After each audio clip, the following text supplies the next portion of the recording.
la Conferencia Iberoamericana de Justicia Constitucional. De igual forma, el honorable magistrado Pedro González Trevijano Sánchez, secretario permanente de la Conferencia Iberoamericana de Justicia Constitucional, así como el honorable magistrado Luis Ramón Fábregas Sánchez, vicepresidente de la Corte Suprema de Justicia de la República de Panamá y presidente de la comisión organizadora de este evento, y también Su Excelencia Juan José González Rivas, presidente del Tribunal Constitucional del Reino de España. Seguidamente le damos la oportunidad a el honorable magistrado Pedro González Trevijano Sánchez, secretario permanente de la Conferencia Iberoamericana de Justicia Constitucional. Muchas gracias, muy buenos días. Mis palabras, que van a ser muy breves. Como ustedes saben, al final siempre de cada una de las conferencias se hace una declaración institucional programática, tanto por parte de la Secretaría pro tempore como por parte de la Secretaría Permanente. Hemos esbozado lo que viene a ser un borrador de la declaración institucional. Se la vamos a entregar ahora para que, mientras tengan la oportunidad de escuchar las intervenciones de los diferentes relatores, que tratarán de hacer una síntesis de las distintas intervenciones de las diferentes mesas, puedan leerla y puedan hacernos las sugerencias que consideren oportunas para incorporarlas al texto.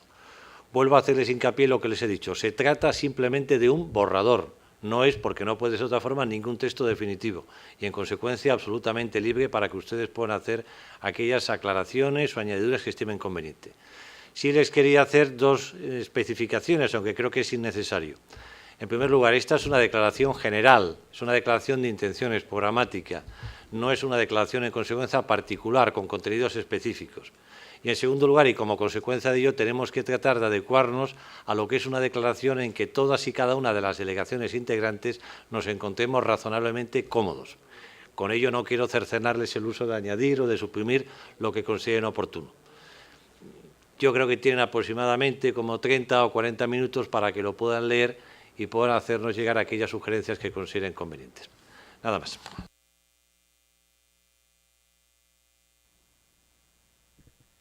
Se procederá de esta forma a las relatorías de las mesas correspondientes de esta conferencia, iniciando la primera por la mesa número 1, el honorable magistrado Miguel Espino, magistrado del Primer Tribunal Superior Civil de la República de Panamá, quien procederá a hacer su relatoría correspondiente. Magistrado.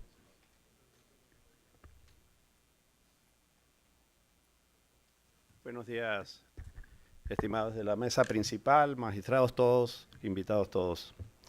Es una síntesis que se ha realizado entre las respuestas que se han dado a los cuestionamientos de las mesas, de las diferentes mesas, incluyendo también una síntesis de lo hablado en las ponencias en cada una de las mesas. Y este documento también va a ser distribuido entre ustedes más tarde y va a estar en la página web de la Conferencia Iberoamericana. 12ª Conferencia Iberoamericana de Justicia Constitucional, Relaciones entre Jurisdicción Constitucional y Ordinaria. Evolución desde la reunión de Sevilla del 2005, del 16 al 18 de mayo del 2018, Panamá. Primera mesa, síntesis. Mesa 1, estructura de funcionamiento de la jurisdicción constitucional y de la jurisdicción ordinaria. Los participantes de la mesa, que fueron Panamá, Portugal y Bolivia, los dos primeros países, presentaron los recursos que a nivel de instituciones de garantía se sustancian en sus respectivos países, mientras que el representante de Bolivia habló sobre la conformación del Tribunal Constitucional Pluricultural y presentó las bondades de la experiencia recién adquirida de su país en cuanto a las elecciones públicas para la conformación de los tribunales colegiados y sala de la Corte Suprema de su país. Panamá y Portugal presentaron de manera individual dos tipos de recursos y acciones constitucionales que se encuentran dispuestas en sus textos constitucionales e igualmente hablaron sobre la competencia de las diversas salas o tribunales para conocer distintos procedimientos. Panamá y Portugal coincidieron en que las resoluciones y dictámenes de los tribunales constitucionales son aplicados en alto porcentaje y Panamá, como propuesta de mejoramiento, sugirió la elevación de multas por desacato por parte de las autoridades destinatarias y la creación de una sala dentro de la Corte Suprema de Panamá con competencia exclusiva para conocer los recursos de corpus y de garantías constitucionales. Lo relacionado a la tutela y la salvaguarda de los derechos fundamentales en materia de conocimiento no solo de tribunales, salas o cortes constitucionales, sino que en esa labor intervienen jueces ordinarios que en algunas ocasiones carecen de aquella especialidad que el derecho constitucional requiere y merece, condición que debe ser salvada en un futuro próximo. Se conocieron los distintos sistemas de justicia constitucional desde los que se concentran tales funciones en un solo cuerpo supremo hasta en los que prevalece el sistema difuso de control de constitucionalidad. No obstante lo anterior, todos los países iberoamericanos tienen un ente supremo que decide. En cuanto a la amplitud de tutela constitucional y amparo, se planteó la posibilidad de demandar actos, tanto particulares como públicos, decisiones judiciales y administrativas que supuestamente lesionan las garantías y derechos que se consagran en las constituciones, tratados y convenios internacionales, como integradores de las normas tuitivas en materia de derechos constitucionales reconocidos como mínimos y no excluyentes. Sin embargo, la discusión no se agota con lo anterior, es necesario tener presente que las decisiones sobre la constitucionalidad de actos o normas se revisten de un valor o poder que lleva una efectividad, eficacia y respeto en un alto grado, hecho que en gran medida se atribuye al carácter coercitivo que surge con la adopción de medidas de diversa índole, multas, desacatos, responsabilidad civil o penal, entre otros, destinadas a la ejecución de cada una de ellas y en las que se han tomado en consideración las variables o particularidades de cada país que cada país enfrenta respecto a qué o quiénes están dirigidos tales criterios judiciales. Es importante destacar también que de esas decisiones, criterios, fallos o sentencias subyace un efecto de gran relevancia como es la adecuación o transformación del derecho interno, así como la interpretación, sentido y alcance de cada una de sus constituciones, las cuales en muchas ocasiones enfrentan el desafío de no contemplar o recoger las posibles soluciones entre las realidades propias de las cada vez más constantes y rápidas transformaciones de la sociedad. Con lo indicado se comprueba la relevancia de los criterios que se externan en virtud de las acciones de naturaleza constitucional, ya que si bien en ocasiones solo inciden o para un caso determinado, en otras ocasiones, como hemos adelantado, se constituyen en verdaderos instrumentos de modificación del derecho y de actuar y convivir de todos los asociados. Frente a lo desarrollado se realza la trascendencia que tienen los criterios judiciales o la jurisprudencia, ya que en gran medida, cuando las constituciones no se encuentran actualizadas o carentes de verdaderas y necesarias modificaciones, son las interpretaciones que de ellas se hacen las que permiten ampliar el radio de acción y protección de la misma, evitando que en algún sector de la sociedad se encuentre en desventaja o afectada por la falta de tutela. De aquí la necesidad de que en virtud de aquella corriente constitucionalizarían los procesos y la utilización de los tratados internacionales, la justicia ordinaria también aporte en la labor de protección de derechos fundamentales. Resulta evidente que con independencia de las individualidades de cada país o si se trata de un tribunal, corte, sala constitucional, u otro ente que ejerza esta labor, las decisiones son acatadas en gran medida, lo que pone de manifiesto que a cada uno de ellos se les reconoce como máximo organismo al que deben someterse jurídicamente la sociedad en general, así como los demás componentes de la administración pública, incluyendo desde luego la administración de justicia, cuyas decisiones, si bien son autónomas e independientes, son revisables ante el organismo superior y garantizarse el derecho de que un superior pondere las consideraciones que el inferior adoptó. En adición a lo indicado, la importancia que representan los entes supremos de constitucionalidad, el funcionamiento y la estructura de la administración de justicia, la intervención de la justicia ordinaria es primaria e inmediata en los temas constitucionales, lo que obliga a transformarse, organizarse y capacitarse a fin de dar respuesta no solo a sus competencias especiales, sino a constituirse en controles constitucionales de actos y normas. Por tanto, es necesario que tengan una perspectiva amplia de los valores, derechos y derechos constitucionales con el objeto de salvaguardar los mismos. Lo cierto es que mientras se responde esta y otras interrogantes, la salvaguarda de los derechos fundamentales debe seguir brindándose y establecerse los mecanismos necesarios para dicho propósito, observándose que en algunas legislaciones la garantía del amparo de derechos constitucionales de tutela u otras denominaciones, bajo la que se conoce, constituye el medio a utilizar para preservar los derechos que las constituciones consagran. En la mesa 2, cuyo tema era relación entre la protección constitucional y la administración de justicia, se hizo la siguiente síntesis. Se pasa a realizar ulteriores reflexiones en lo que se atañe al control objetivo de las acciones de inconstitucionalidad y realiza a una llamada a la jurisdicción constitucional, denominada como Jurisdicción de la Libertad en referencia a la obra de Mauro Capelletti. Todos los jueces están llamados a aplicar la supremacía constitucional, siendo el control previo ejercitable junto con el control preventivo que compete al presidente de la República de Panamá. Las partes, por otro lado, también pueden advertir al juez ordinario respecto de la posible inconstitucionalidad de una ley y así solicitar a la Suprema Corte de Justicia sea consultada sobre ello. De esta forma se genera un control objetivo de la constitucionalidad y también un control de convencionalidad en lo que respecta a la posible incompatibilidad entre tratados internacionales ratificados por Panamá y leyes internas. Por último, repasa las responsabilidades a que un funcionario pueda hacer frente y que puedan concretarse en indemnizaciones por daños y perjuicios. Se establece que, reconociendo el control difuso de la constitucionalidad, la Carta Magna Portuguesa señala la competencia facultativa del Tribunal Constitucional o la aplicación de la norma decidida por el Tribunal, teniendo en cuenta la actuación previa de la jurisdicción ordinaria.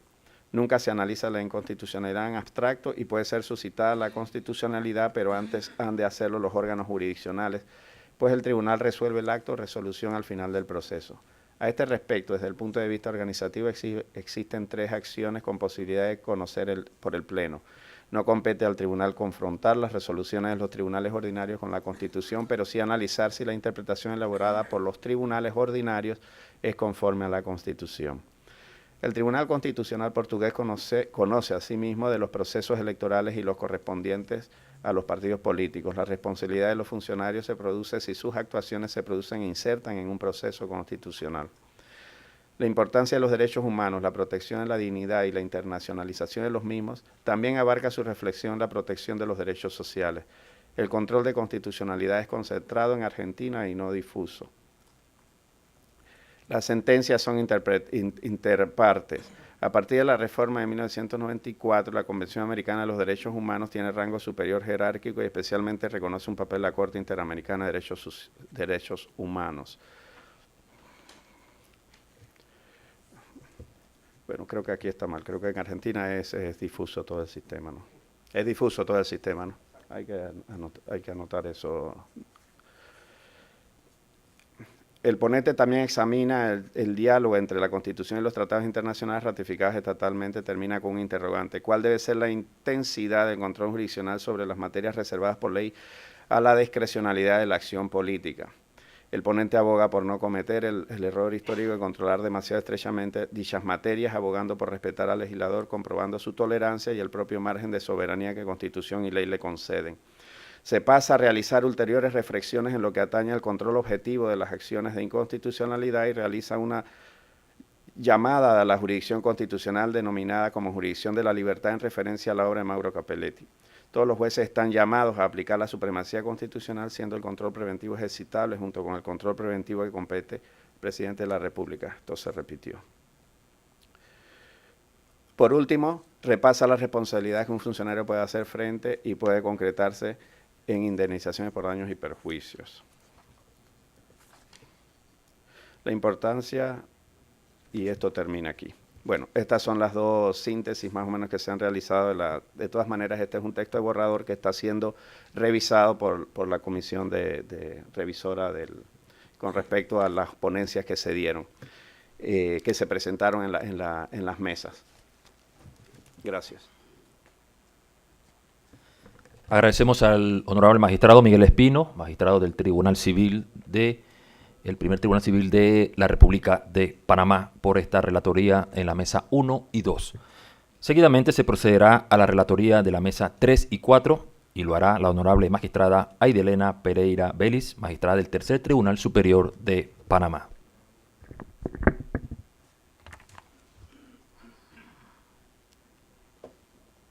Buenos días. La mesa 3, el eje temático es la justicia constitucional y las personas en condiciones de vulnerabilidad. Es preocupación de las Cortes, salas y tribunales constitucionales de Iberoamérica la tutela de los derechos de todas las personas y de forma más cercana los derechos de las personas con alguna condición de vulnerabilidad. Además de un tema de vigilancia normativa, la protección de estos colectivos es un tema de justicia social. Las Cortes han materializado a través de sus decisiones esas medidas que equilibran las situaciones de desigualdad que la realidad social impone. En términos generales, resalta la preocupación por las personas en condición de capacidades diversas, menores de edad, víctimas del delito, particularmente en materia de violencia doméstica y delitos contra la libertad sexual cometidos contra niños, niñas y adolescentes, y la situación de discriminación en que puedan encontrarse la mujer en razón de su condición de género. Se expuso en el panel los diversos mecanismos que se han adoptado para atender esta desigualdad: leyes, acuerdos de corte, protocolos de actuación judicial, buenas prácticas judiciales, como la capacitación constante de los y las operadoras de justicia. Es visible el esfuerzo que en materia de divulgación de las normas de protección, adecuación de la infraestructura del sistema de justicia y tutela judicial efectiva se han adelantado. La situación jurídica de las personas en condiciones de capacidades diversas es un tema común a todos.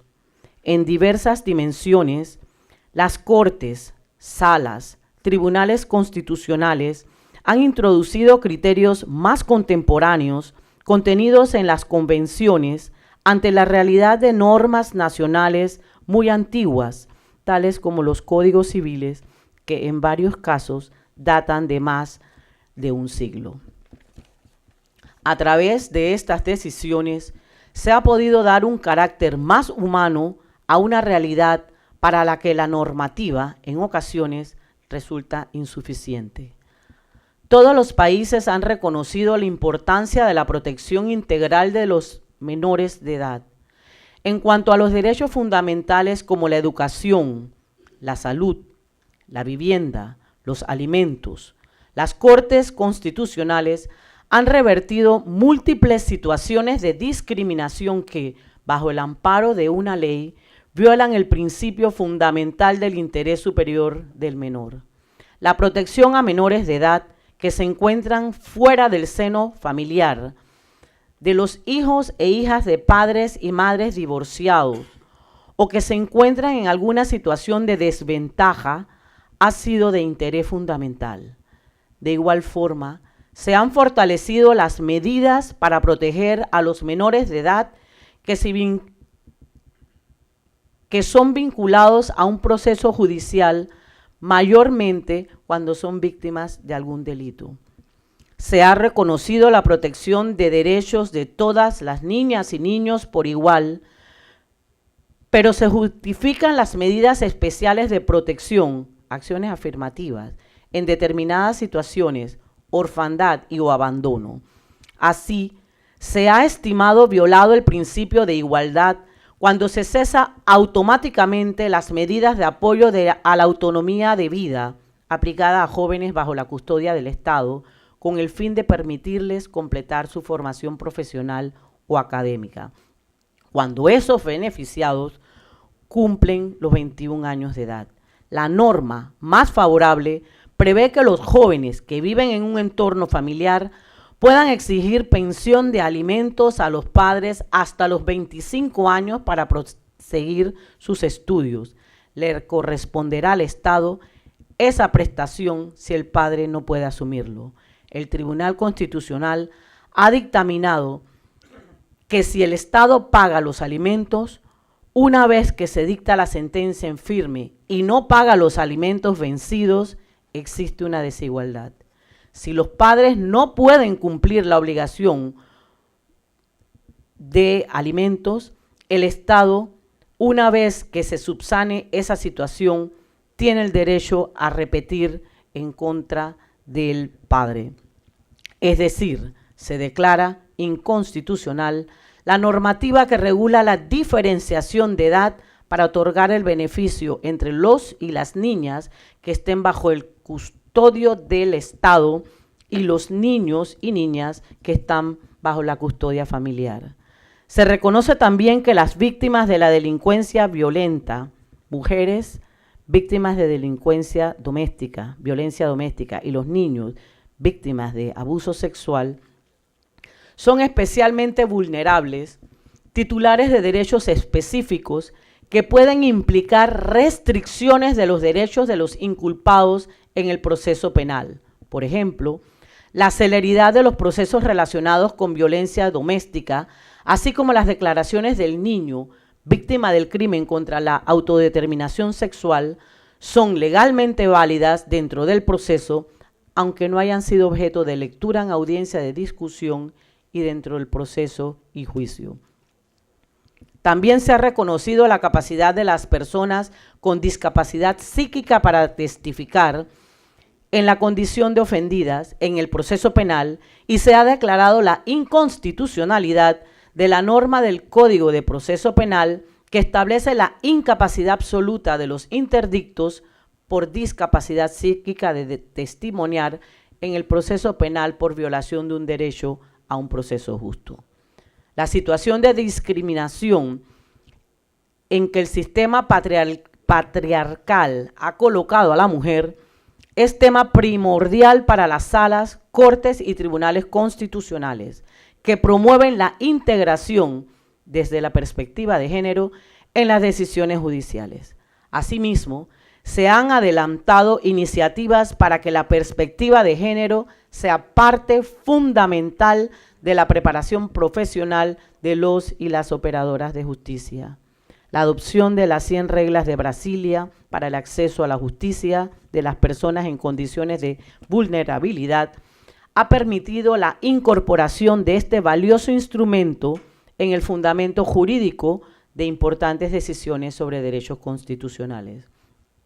Respecto a la mesa 4, que versa sobre la jurisdicción constitucional, tutela judicial de derechos económicos, sociales, culturales y ambientales, los estados iberoamericanos han desarrollado desde este ámbito constitucional los derechos sociales, económicos, culturales y ambientales, lo que ha generado que, lejos de ser meras normas de carácter programáticas, se han convertido en verdaderos derechos dinámicos que pueden ser directamente reclamados al tribunal por particulares, ya sean sujetos individuales o gremiales.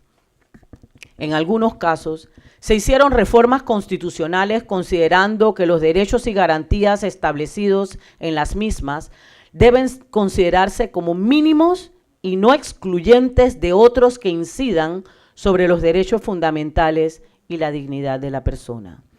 También ha desarrollado la jurisprudencia que los derechos fundamentales tutelables a través del amparo pueden estar reconocidos en la Constitución, en los tratados y en los convenios internacionales.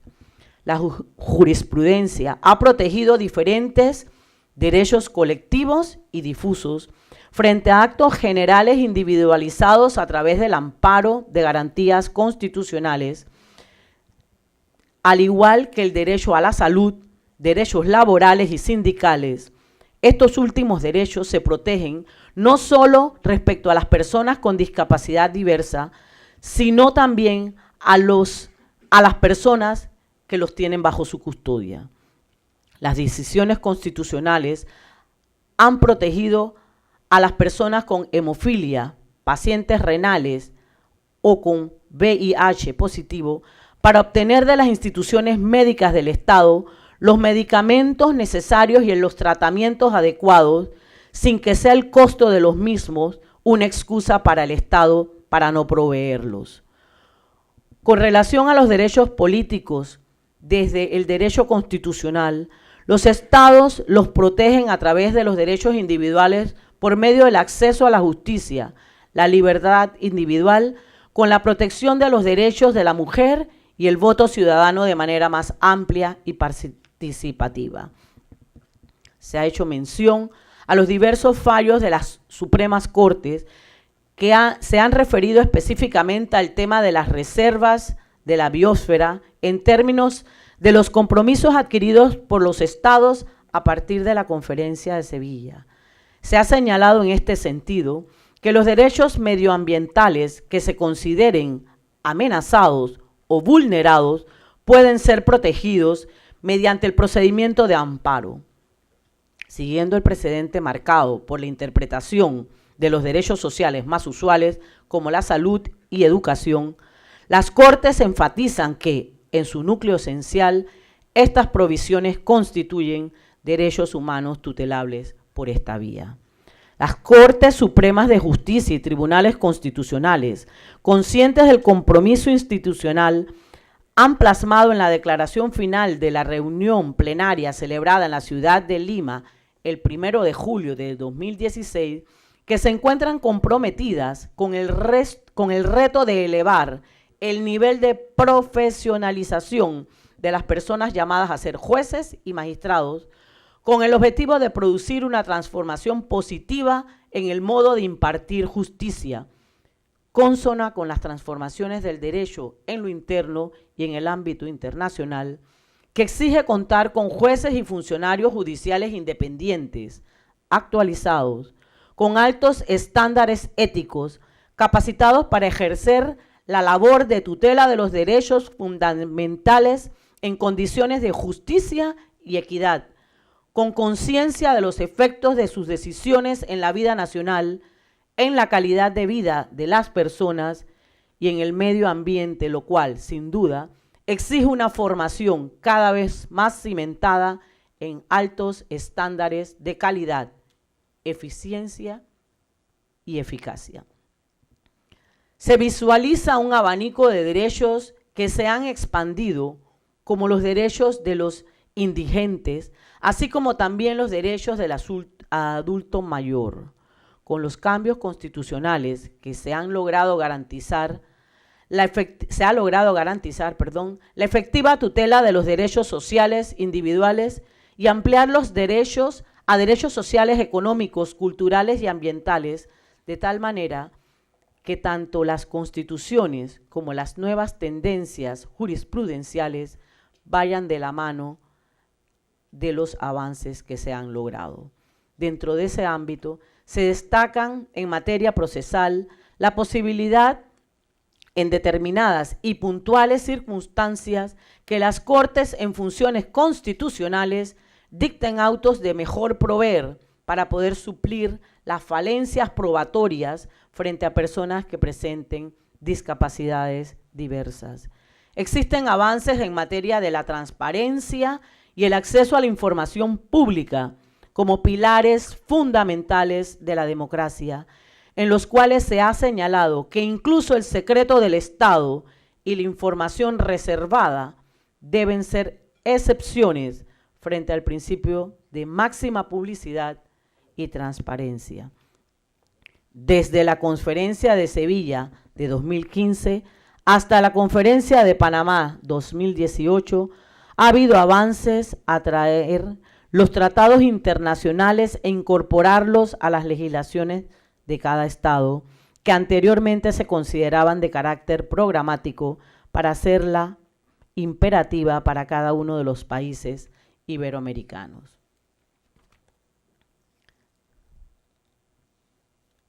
Con eso terminamos la mesa 4. Muchas gracias.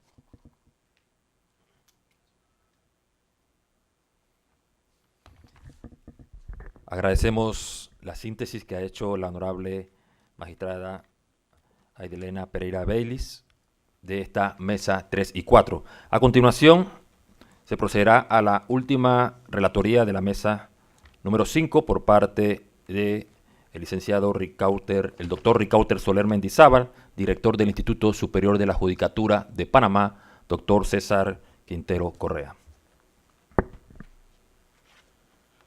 Muy buenos días.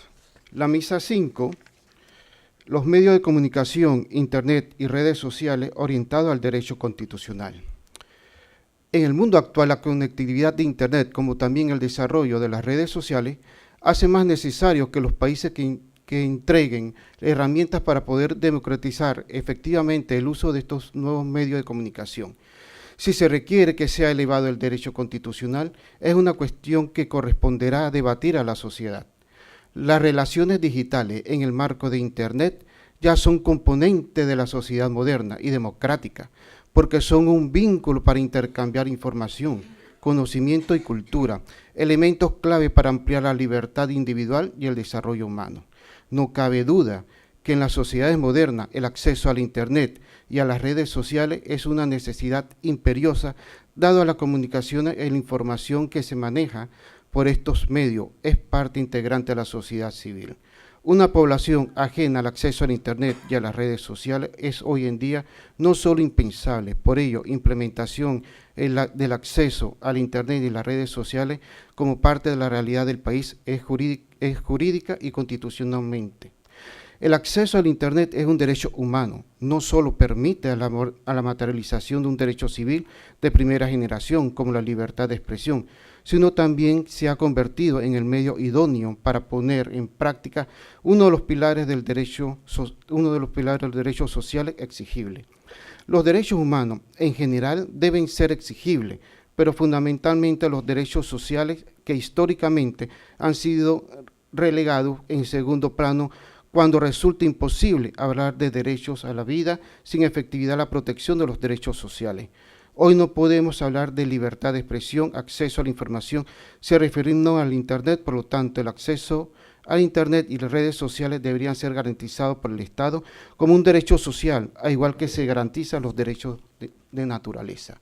Considerando el papel crucial que desempeña la Internet en la sociedad para la creación y difusión de la información, es natural que se vaya generando una fuerte pugna entre los intereses públicos e intereses privados. Por ello, la sociedad y los gobiernos han buscado adoptar mecanismos de regulación que intente de alguna manera armonizar ambas posiciones. El acceso al Internet es un derecho fundamental de la persona y una condición para su pleno desarrollo individual y social, sin menoscabo del respeto de honra, reputación y datos íntimos de los particulares en su más amplia acepción. Sin duda alguna, no se puede obviar que el desarrollo de la tecnología ha acarreado riesgo de bullying en las redes sociales y que nuestra humilde opinión está vinculada a la información personal de los datos que tienen tanto las entidades públicas como privadas. Brindar una protección a las personas ante algunos de los principales problemas que plantea el acceso a Internet y las redes sociales en el marco del derecho que sí están recogidos en nuestra Constitución. Los avances científicos y tecnológicos presentan en un mundo globalizado como el que caracteriza nuestra sociedad ha tenido un impacto en los derechos fundamentales. El surgimiento de nuevas tecnologías como el Internet, que han permitido la utilización del correo electrónico, las redes sociales y la firma digital son manifiestamente que han influido en los derechos fundamentales, pues han cambiado el ejercicio de los derechos como acceso a la información, la libertad de asociación, libertad de expresión, pensamiento, derecho a educación, la salud, pero a la vez han incidido en el hecho de más vulnerable derecho a intimidad. Por otra parte, el desarrollo de esta misma tecnología ha acarreado en nuestros riesgos los derechos de libertad de los ciudadanos debido a la capacidad de las entidades y personas, tanto públicas como privadas, de acumular informaciones personales en formato digital para finalidades muy diversas y no siempre perfectamente identificadas. Si los beneficios que han proporcionado el progreso tecnológico para la sociedad contemporánea son incuestionables, estas ventajas vienen acompañadas de un nuevo desafío que hay que abordar ineludiblemente. Las nuevas amenazas que atentan contra la intimidad nos llevan a examinar y aportar nuevos horizontes sobre la construcción jurídica y moderna que han evolucionado y definirse para responder ante los nuevos desafíos. Desde el ámbito jurídico constitucional, resulta, por tanto, obligado nos ocupemos de esta nueva frontera del derecho a la intimidad, donde se están construyendo las bases de la sociedad futura y en lo que están presentes los nuevos retos como la supresión de la frontera física entre los estados, la dificultad de perseguir los sitios de Internet situados extraterritorialmente en razón de sus ordenamientos jurídicos internos, las diversas concepciones de libertad de expresión o las dificultades procesales para persecución de las infracciones administrativas, los delitos cometidos a través de la red. Cabe destacar que el uso de la herramienta tecnológica de la información y comunicación, TIC, es un derecho humano que las personas tienen de ser informadas oportunamente y objetivamente y veraz. Ante la oportunidad de la libre expresión, en las comunicaciones se presenta amenaza del mal uso del TIC. Los excesos o la falta de respeto mutuo y el uso de términos discriminatorios que se vuelven virales en las redes sociales, generando el surgimiento de nuevas formas activas ilícitas, tales como los delitos informáticos, cibernéticos, que afectan múltiples bienes jurídicos tutelados, como son la vida, la integridad, privacidad, honra, familia, intimidad de los datos personales, el honor, entre otros. El derecho al olvido se puede definir como un derecho que tiene el ciudadano a impedir la difusión de información personal a través del Internet, solicitando que cuando el criterio de búsqueda sea su nombre o apellido, no aparezcan resultados basados en estos datos, lo que implicaría la eliminación de vínculos o ligas relacionadas a la persona en la lista de resultados. Actualmente los países latinoamericanos tienen diversos niveles de protección de datos y de distintas estrategias de regulación. La mayoría de las leyes son de protección de datos que existen en nuestros países. Se han adoptado durante la última década, pero todavía existen vacíos legales que protejan y refuercen la protección del usuario de sus datos personales. El principio de neutralidad de las redes sociales obliga a los proveedores del servicio de Internet, así como los gobiernos y organismos supranacionales, que la regulación a tratar todo tráfico de estos datos de manera igualitaria, sin discriminación, la realización de cobros diferenciados de acuerdo a los contenidos, plataformas y aplicación y el tipo de equipo utilizado. Este principio, en el marco del Internet, supone que los proveedores de telecomunicaciones deben tratar de manera igualitaria el tráfico de datos, es decir, sin discriminación de acuerdo a los contenidos, aplicaciones o equipos. En la práctica, destruir este principio podría que los proveedores o gobiernos u organismos supranacionales decidirán qué contenido es el que debe aparecer en la red y el cual no. Por otro lado, también podría presentarse una diferente cobro de tarifa por exceso de velocidades, banda ancha, donde los usuarios con mayores recursos podrían acceder al Internet. Mayor cantidad, creando grupos de conexión rápida ilimitada y grupos con conexión restringida. Lo preocupante aquí sería pues la brecha digital que crecería en los estados. Pero además, la neutralidad en la red puede afectar el ejercicio de algunos derechos humanos.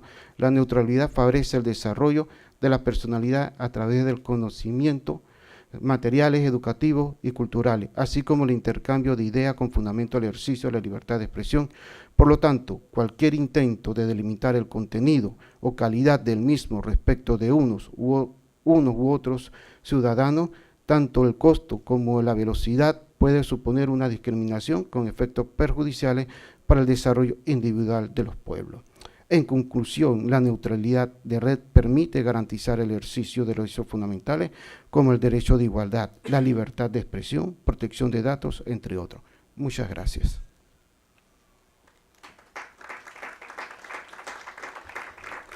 Agradecemos al doctor Ricardo Soler por la relatoría de la última mesa, la mesa número 5, y de esta forma se tiene la síntesis de las mesas que se han discutido en estos 2 días de conferencia, en esta conferencia iberoamericana de justicia constitucional.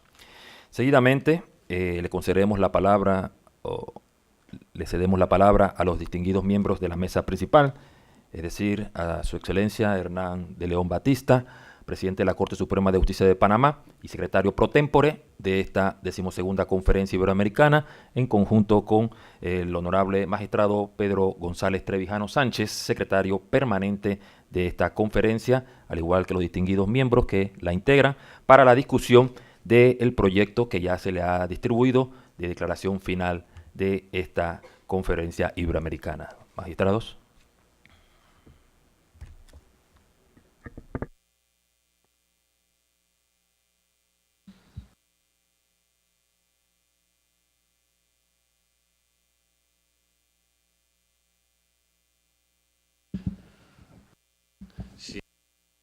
Antes de cerrar este 12ª jornadas y a instancias del presidente de la Corte Suprema de Panamá, les queríamos preguntar si están de acuerdo con el texto que les hemos hecho llegar y que habíamos confeccionado la Secretaría pro tempore y la Secretaría permanente.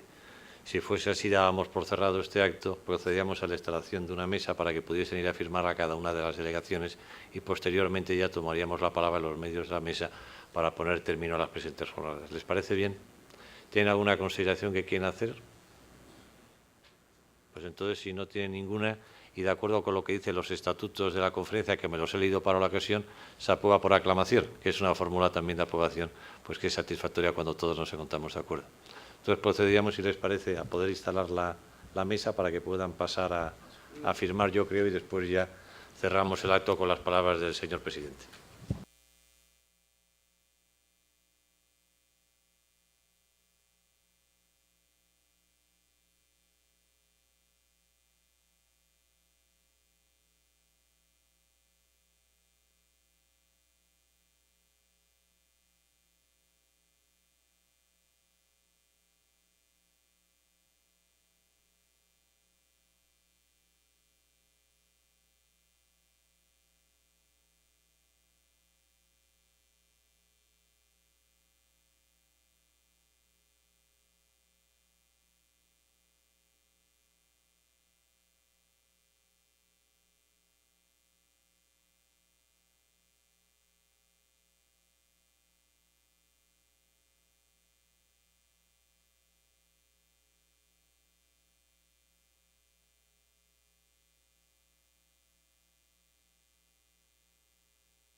Se procede a la suscripción de la Declaración Final de Panamá 2018 de esta 12ª Conferencia Iberoamericana de Justicia Constitucional.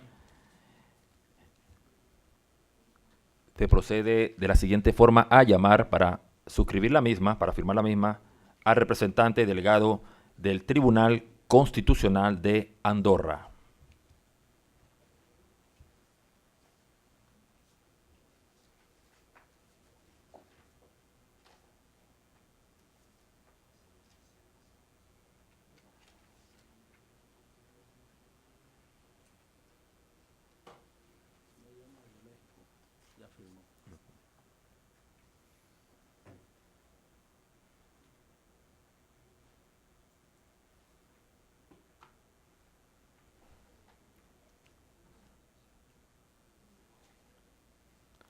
Seguidamente, al representante de la Corte Suprema de Justicia de la Nación Argentina.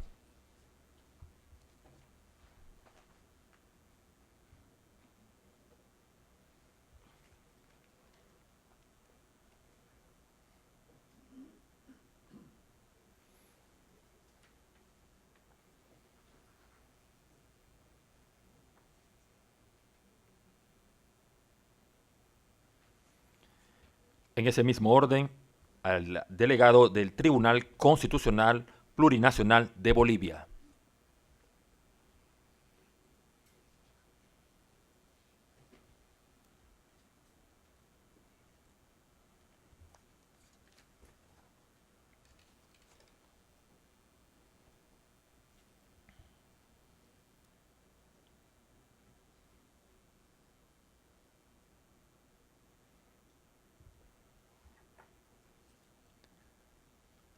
Acto seguido, al delegado de la Corte Constitucional de Colombia.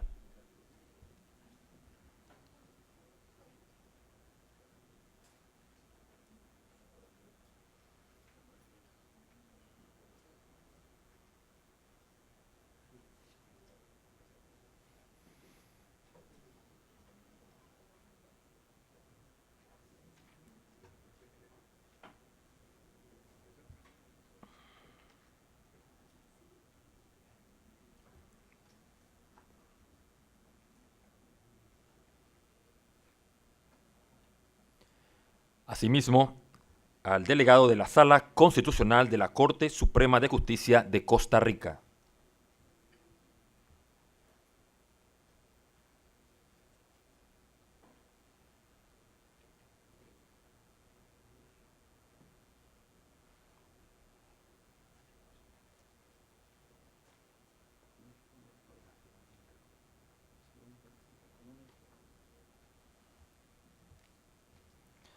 Acto seguido, al delegado de la Sala de lo Constitucional de la Corte Suprema de Justicia de El Salvador.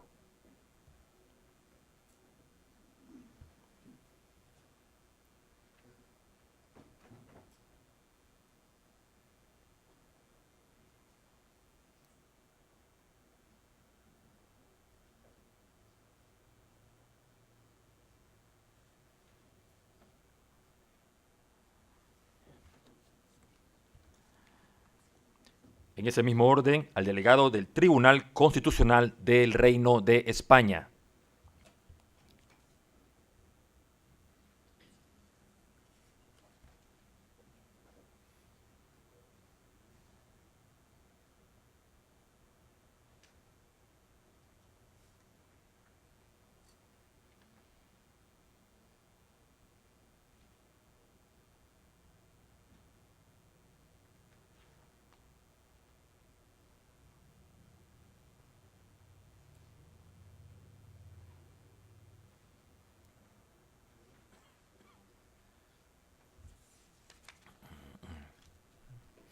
Asimismo, al delegado de la Corte de Constitucionalidad de Guatemala.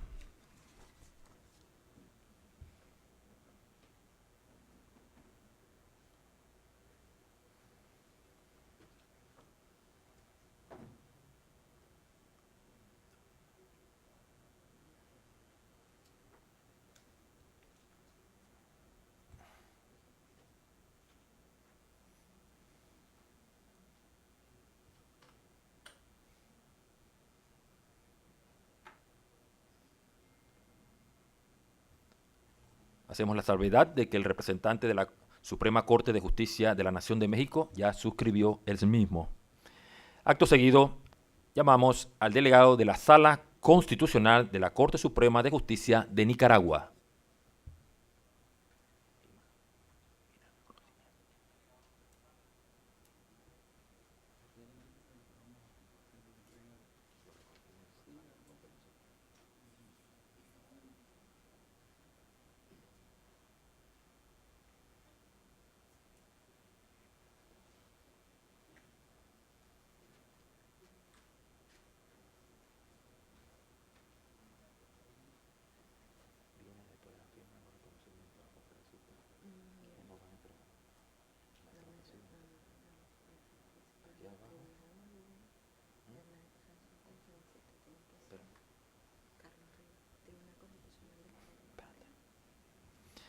Seguidamente, al representante de la Corte Suprema de Justicia de Panamá.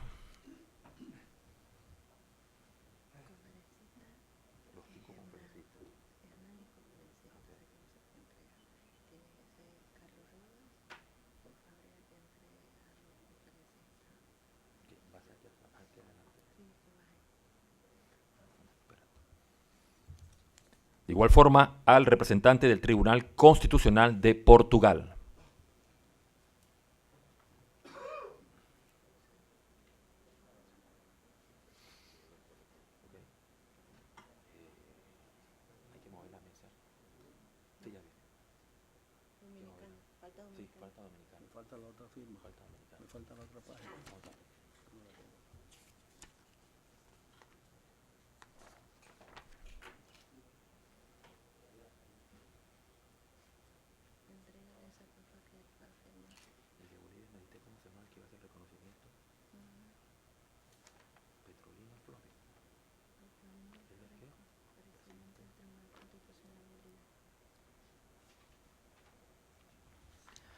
Seguidamente al delegado del Tribunal Constitucional de la República Dominicana.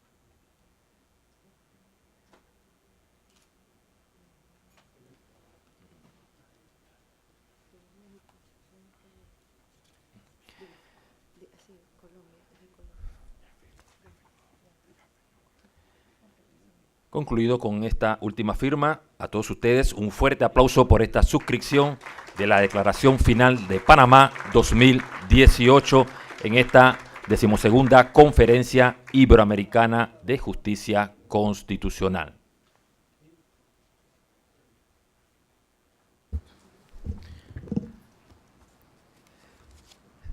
Seguidamente se procederá a la entrega de unos reconocimientos a los distinguidos conferencistas durante esta conferencia y, en primera instancia, invitamos al honorable, para hacer el reconocimiento, al honorable nuestro primer conferencista, el doctor Pedro González Trevijano Sánchez, también por el informe inicial, que es el secretario permanente de la Conferencia Iberoamericana de Justicia Constitucional. Hace entrega ese reconocimiento Su Excelencia Hernán Antonio de León Batista, presidente de la Corte Suprema de Justicia de Panamá.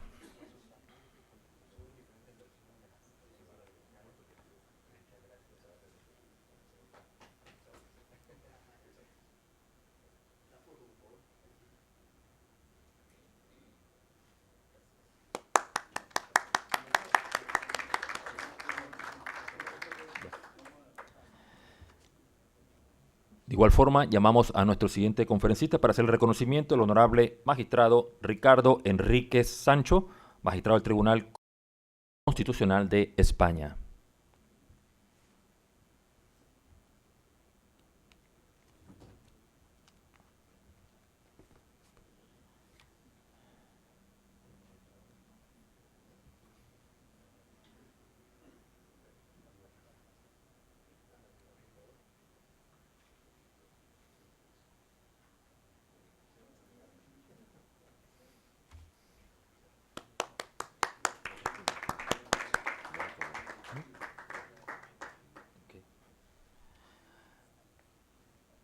al magistrado Hernán de León Batista, presidente de la Corte Suprema de Justicia, hará entrega el reconocimiento el doctor Pedro González Trevijano Sánchez.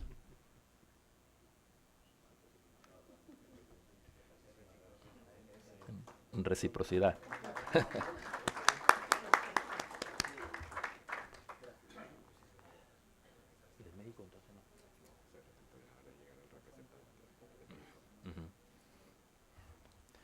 Seguidamente al magistrado Eduardo Medina Mora y Casa, ministro Suprema Corte de Justicia de la Nación de México, se le hará entrega al representante de la Nación de México.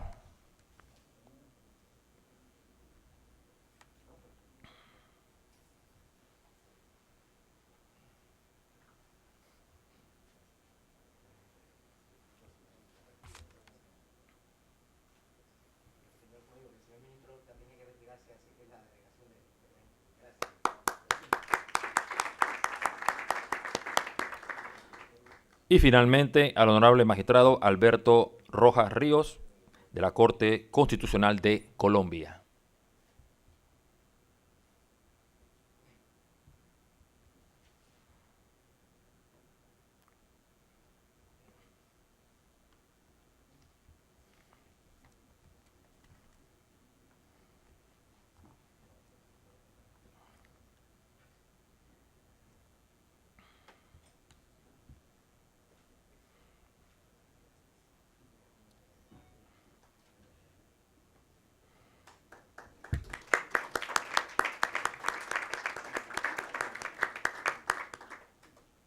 Magistrado, un segundito. Hacemos un paréntesis para permitirle a su excelencia Petronilo Flores Condorí, presidente del Tribunal Constitucional Plurinacional de Bolivia, quien tiene un obsequio para el magistrado presidente de la Corte Suprema de Justicia de la República de Panamá, su excelencia Hernán Antonio de León Batista.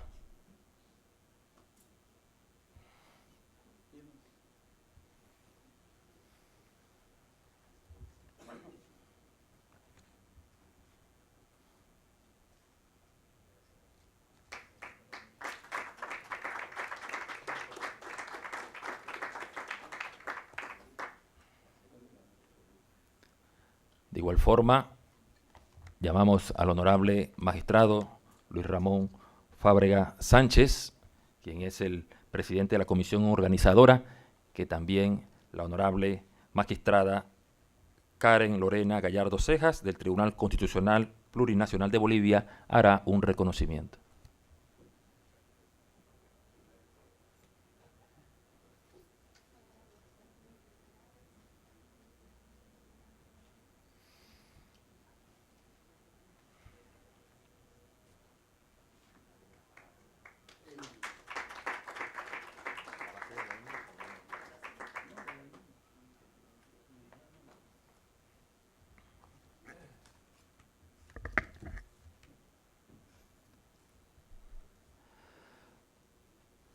Para concluir y clausurar esta 12ª Conferencia Iberoamericana de Justicia Constitucional aquí en la ciudad de Panamá, a continuación palabras por el honorable magistrado Pedro González Trevijano Sánchez, secretario permanente de la Conferencia Iberoamericana de Justicia Constitucional. Bien, decía Oscar Wilde, el gran escritor irlandés, que a un conferenciante no se le juzga tanto ni por lo que hace ni por lo que dice, sino sobre todo por ser capaz de cerrar con brevedad cualquier cenáculo. Y voy a tratar de satisfacer la exigencia del extraordinario escritor del siglo XIX. En primer lugar, y como cosa más importante, volver a reiterar en nombre de la Comisión Permanente, y yo creo que en nombre de todos y cada uno de los mismos que hemos participado, nuestro mayor agradecimiento a la Corte Suprema de Justicia de Panamá por haber organizado unas extraordinarias jornadas. Estas 12ª jornadas en las que hemos estudiado con detalle las relaciones entre la jurisdicción ordinaria y la jurisdicción constitucional. Un reconocimiento y un testimonio que quiero explicitar de alguna forma en la persona de su presidente, hoy ya querido amigo, el doctor León Batista, y también en mi buen amigo, el magistrado Fábregas, que han organizado y han encauzado la organización de estas jornadas. También creo que debemos ser justos y agradecer lo que es la organización de la Intendencia. Sin Intendencia no hay nunca unas buenas jornadas. Decía Napoleón, fija antes la Intendencia y fija después la táctica y la estrategia. Pues bien, creo que hemos tenido la Intendencia en una organización verdaderamente excepcional y lo quería singularizar en el caso de Galo Arosamena y de Orlando Betancourt, que nos han hecho las cosas extraordinariamente fáciles a los conferenciantes y a todos y cada uno de los acompañantes. También a todas las delegaciones, presidentes y magistrados de las diferentes Cortes Supremas o Tribunales Constitucionales que nos han acompañado en estos días de trabajo. Y especialmente quiero resaltar también la presencia de la Corte Interamericana de Derechos, de la Organización de Estados Americanos y de la Comisión de Venecia, que como en tiempos anteriores han tenido la gentileza de acompañarnos. Decía Cervantes en el Quijote, poniendo en boca de Sancho, cuando en casa estoy, rey soy. Pues créanme que no solo la delegación española, sino a todas las delegaciones presentes, ustedes, delegación panameña, nos han hecho sentirnos como si estuviésemos en España y en nuestros países de origen. Y se lo queremos agradecer de forma explícita y extraordinariamente sentida. Solo nos falta, presidente, ser capaz de bailar, por lo menos de la delegación española, con algo más de esa altura, la música, la cumbia, pero en fin, tenemos aquí buenos maestros, el presidente de la Corte panameña y el presidente de la Corte de la República Dominicana, que son dos bailarines extraordinarios. En segundo lugar, y muy rápidamente, hacerles dos sugerencias. Recuerden, por favor, que si hay alguna delegación que no ha hecho entrega todavía de los diferentes recordatorios que se recogen en los anexos, que los entregue. Es la forma de que luego puedan ser recogidos y puedan ser publicados por la Secretaría Permanente del Tribunal Constitucional Español y de esta Corte Iberoamericana.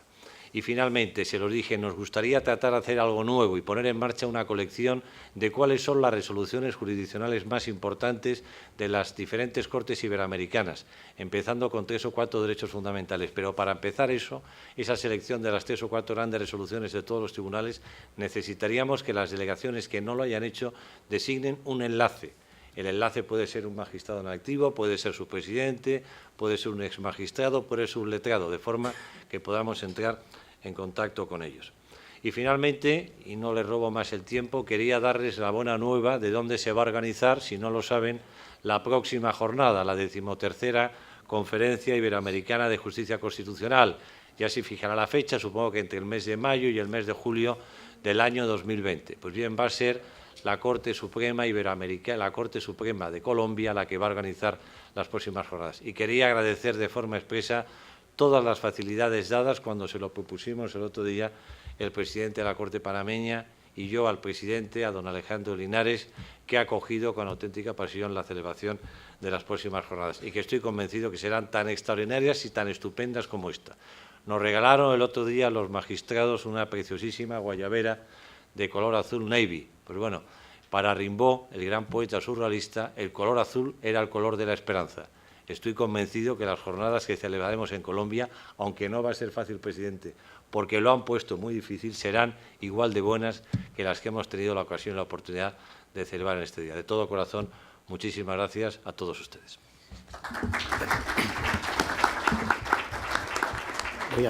Para clausurar esta 12ª conferencia, a continuación, con ustedes, Su Excelencia Hernán Antonio de León Batista, magistrado presidente de la Corte Suprema de Justicia de la República de Panamá. Muchas gracias, Germán. Buenos días a todos y todas nuevamente, a los miembros de la mesa principal, al magistrado Pedro González Trevijano, como secretario permanente de la Conferencia Iberoamericana de Justicia Constitucional, al presidente del Tribunal Constitucional del Reino de España, excelentísimo Juan José González Rivas, al magistrado Luis Ramón Fábregas Sánchez, quien es magistrado de Sala Constitucional, Contencioso Administrativo, como Tribunal Constitucional, como presidente del comité organizador.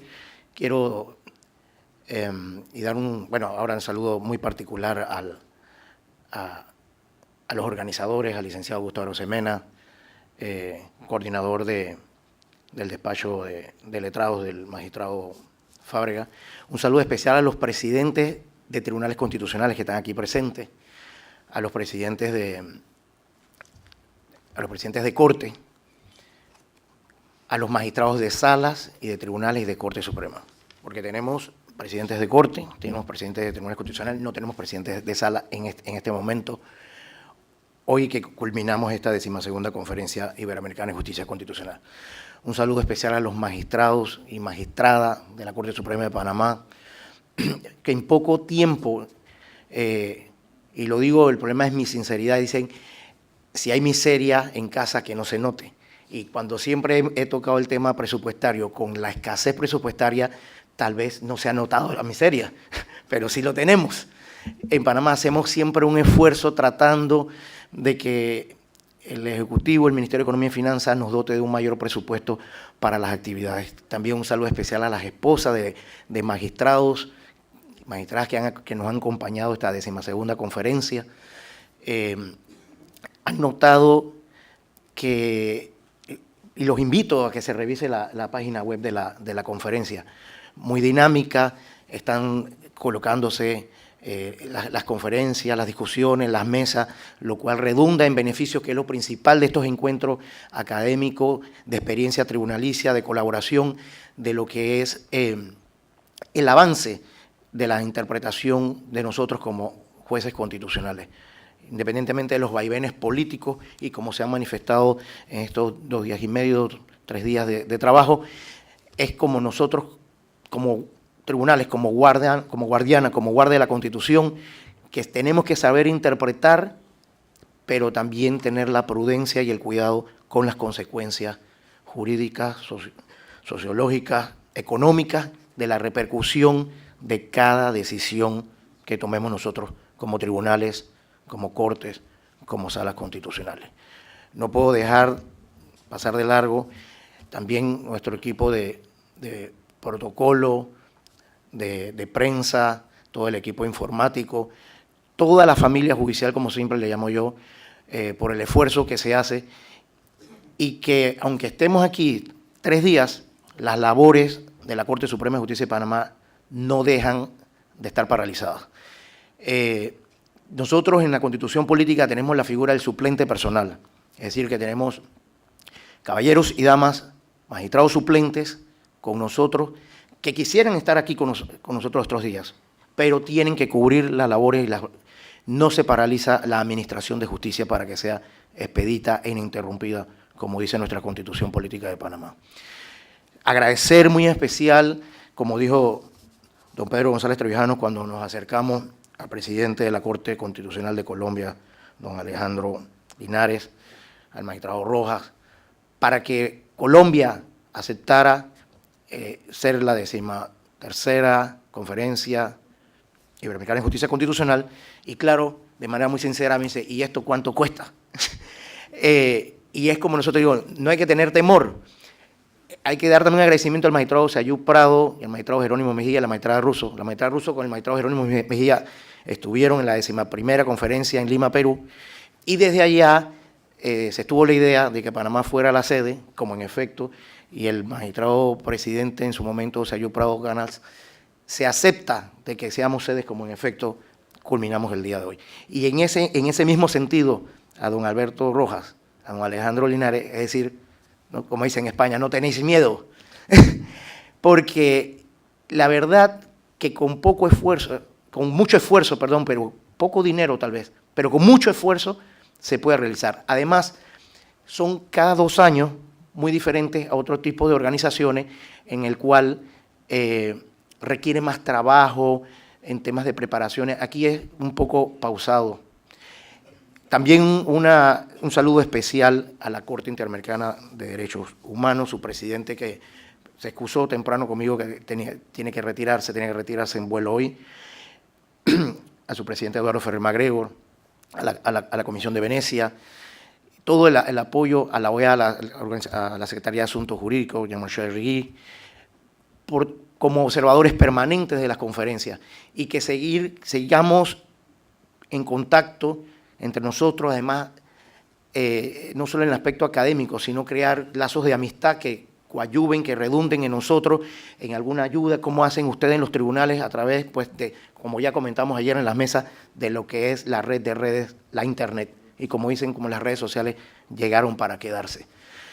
En el aspecto cultural también, todo el apoyo que se ha dado para las señoras esposas de magistrados, magistradas aquí presentes, y que ahora, culminamos, como es conocimiento en la agenda, un pequeño paseo en barco, en un pequeño trayecto de lo que es el canal de Panamá. Como es también conocido, nosotros por nuestra posición geográfica y ser un pueblo alegre, que también para los que estaban anoche verán que en poco espacio, poco tiempo, podemos dar lo mejor de nosotros para beneficio de los invitados. Y pues agradecerle que se haya culminado con éxito, se ha completado en alguna forma la programación de las mesas de trabajo, que es lo más importante, y las conferencias, del avance de lo que es la justicia constitucional.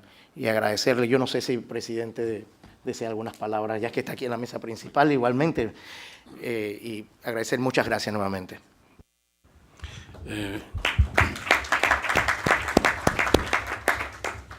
Muchas gracias a todos. Yo voy a concluir recordando los términos de mi sesión inaugural.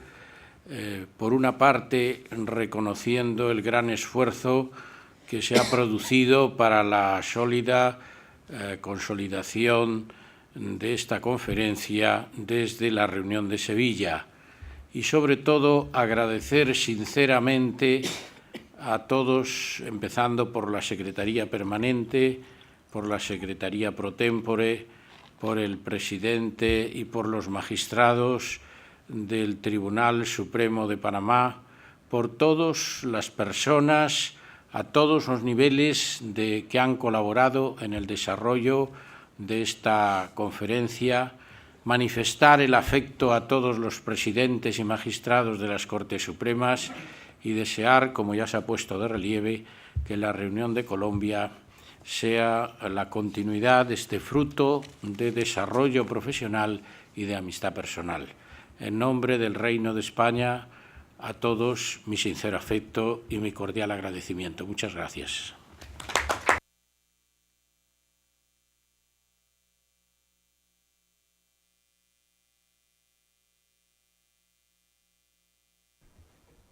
De esta forma, damos por clausurada esta 12ª Conferencia Iberoamericana de Justicia Constitucional en la República de Panamá, reiterándoles el agradecimiento por parte de todo el Pleno de la Corte Suprema de Justicia de este país a todos ustedes.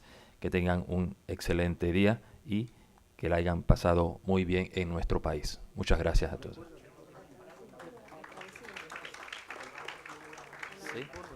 Les informamos, el comité organizador nos indica de que deben estar para la travesía al canal en la planta baja a las 1:30 de la tarde y con la vestimenta informal, ¿sí? Vestimenta informal porque es una travesía donde hay un poco